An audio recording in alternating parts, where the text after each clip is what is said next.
Hi everyone, my name is Charlie and today I have a review of Strangers on a Train by Patricia Highsmith. I buddy read this book with Liz of Liz Schubert, and this was my first buddy read, and I am quite glad to have done it because I must say the experience of reading this book was a lot better than the book itself. Liz contacted me at the end of last month to ask whether I wanted to buddy read a book with her, and I was like, I've been waiting to buddy read a book with someone for years. Yes, this is a great opportunity. Ordered it from a library, we got it, started reading it. And it was great to read a book and be talking about it with somebody, to have a set amount of pages, and just to get to run over your thoughts and theories and ideas as you went along. And I am extremely grateful to Liz for just asking me to do this. That being said, both of us agreed, I don't want to speak for Liz, but I think we both agree that this book isn't the best book in the world. It follows two characters, Guy and Bruno. They meet on a train, would you believe? And on this train they begin to chat, and one of them makes the suggestion that Guy's having problems with his ex-wife, Bruno is having problems with his father.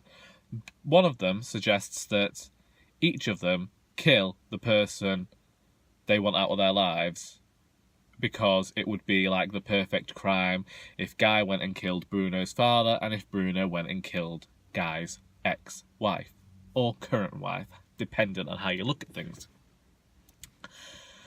And, the plot is an intriguing one that has been taken and used throughout film and media. I mentioned that it had been used in Emmerdale a few years ago, and so it has had quite the impact, but it just isn't that good once you get to the end. I was really enjoying the start of this book. I found it intriguing. I found that Highsmith had a style that was befitting of the era and place she was writing. I think you do find writers that are quite reminiscent of a certain era, and I think that Highsmith fit the period she was writing for. When I first started reading this book, I thought this would make a great Hitchcock film, only to find out it actually was. And then I was like, well, there we go. I am clearly a psychic. But when we come along to actually unpick the narrative and look at it, it isn't really that good. And the characters make random decisions that don't really fit with the narrative, that feel forced in order for Highsmith to be able to tell the story and get it to end where she wants it to end. I'll go right to the end and work my way back here, because the ending is one of the things that almost ruined this book for me, because something happened that I knew had to happen in relation to a character because of the way their story was going. And from the beginning, I knew that this was the only outcome for that character. And I thought, this is great, this is fine.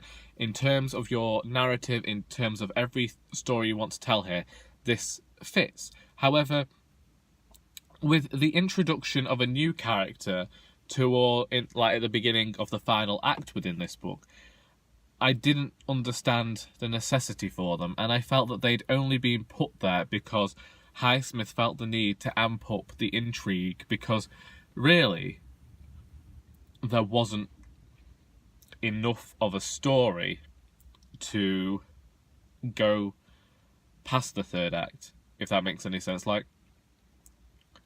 once everything that had been set up had happened, it was like, well, where do we go from here? And so she introduces this new character who doesn't, to me, he just didn't work. They didn't feel fully formed.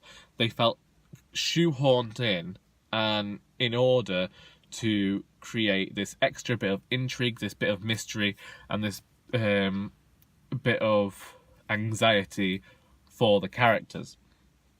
And the final chapter is the chapter that completely ruined this book for me, because it shows a character doing something, going back to like where everything started, and just making certain revelations that were unnecessary at this point in the story, because everything had really ended, and this felt like an epilogue that had been pushed in there, slotted in order to create an unnecessary ending. Morning, Mr., Mrs. and Child Magpie. 3 magpies, I don't know what that is. And then, if we're looking at the characters, sometimes it became difficult to differentiate between the characters. At first, it was quite easy. You had Guy, who was a very stable a man doing quite well for himself as an architect, and then you had Bruno, who is a drunk. He has definite psychological problems. There is a certain mania to him. He's quite frenetic. His behaviour is very much that of a stalker. I thought that we were going to get a sort of, bunny boiler type character in Bruno. I thought, however, as the story went along, and some could say quite fittingly, both characters slowly became somewhat interchangeable, to the point that I actually sent Liz a message saying about how I questioned whether these two characters were in fact one and the same, and at the end we were going to be told that this guy had a split personality disorder, because it just... Sometimes you'll get these incoherent, rambling messes of prose where I felt that Highsmith was trying to fill up a word count. And whilst I thought the concept and idea of the story was intriguing, I wouldn't necessarily recommend this book to people. I definitely want to go out there and finally read The Talented Mr. Ripley, which I think she's known for, but I think that this really does suffer from first book syndrome, and I question, because when I went and looked about the film afterwards, the film did everything I thought the book should have done, and so when that happened, I questioned whether the film, being a Hitchcock film, had not in fact enhanced the popularity of this book to the point that people would go out and want to read it. Also, The Talented Mr. Ripley has become something of the phenomenon, really, and because of that, aren't readers then going to want to read the entire backlog of this author's works? Is that why this book still has some popularity? Because people do not want to forget something, even if it's necessarily not as good as this writer's later works. I haven't read this writer's later works, but from what Liz tells me, they are better.